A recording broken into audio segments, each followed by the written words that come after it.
Yo, I'm Tasman Keith, and I covered Bombs Over Baghdad by OutKast for Like a Version. Members, yeah!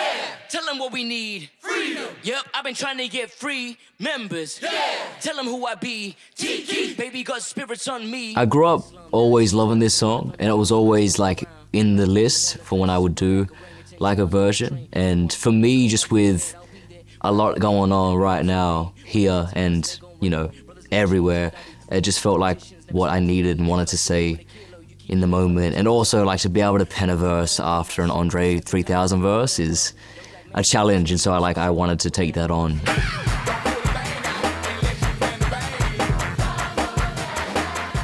I wanted to like pay homage to Andre and the start of his verse, and definitely start with his flow in his pocket, but then be able to take it like somewhere myself.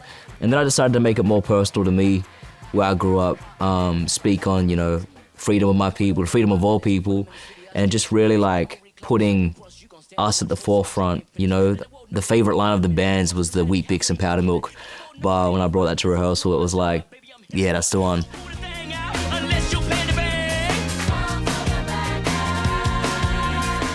The small moments of bringing like the Yadaki in at the end just for the last few bars, or the choir just hyping me on certain stacks in the verse, being able to do that was special. And you know, the thing with the choir, I wanted to bring in mob from different parts, like obviously I'm Gumbangi, my brother's Gumbangi, we had Gamilaroi, then we had like Gadigal, and for me I wanted to bring like, I'm from regional Australia, so I wanted to bring like regional mob to city mob and have us, you know, share this moment together, and yeah, it was special. It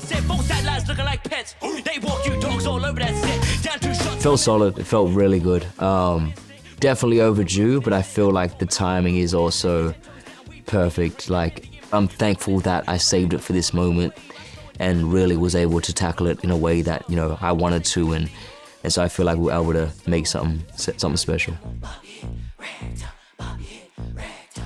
And I was just trying to like see out of them contexts, to be honest, but my mind was like in that space.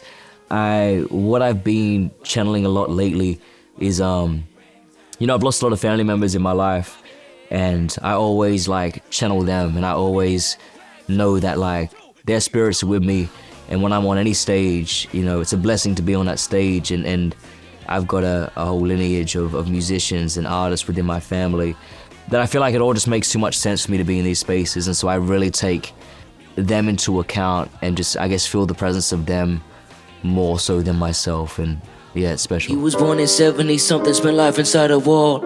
I heard about him through my older brother, I was 4. I heard about him through my father, talking about his cause. I was always intrigued with my uncle's story. He spent life in prison, and I would have met him, I don't remember meeting him, but it always just intrigued me, like how he could stay that solid within that situation and be grounded enough to still see life through. And it got me thinking of like, okay, well, if a man with that much just determination and willpower and resilience can be like that, like imagine what he could do with a chance if he was given a proper one. Which had me then thinking about my father, who was born in the same generation, and how his life panned out a little bit differently.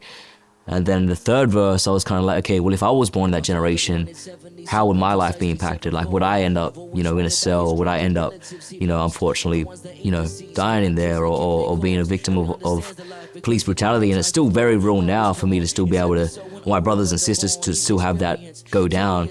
And it just had me thinking, like, how can I bridge all of our stories and pieces together, show that there's still an issue, but also point to how long it's been an issue, and really just try and bring a personal side to it of like, okay, well, if I was in that position, what would that be? I could escape and recreate a place as my own world. Oh, my favorite ever, 100%. Jem Casadales, like, that's crazy. When she did that, she bodied that. I got to show Jem her flowers, like her Like a Version was incredible, so.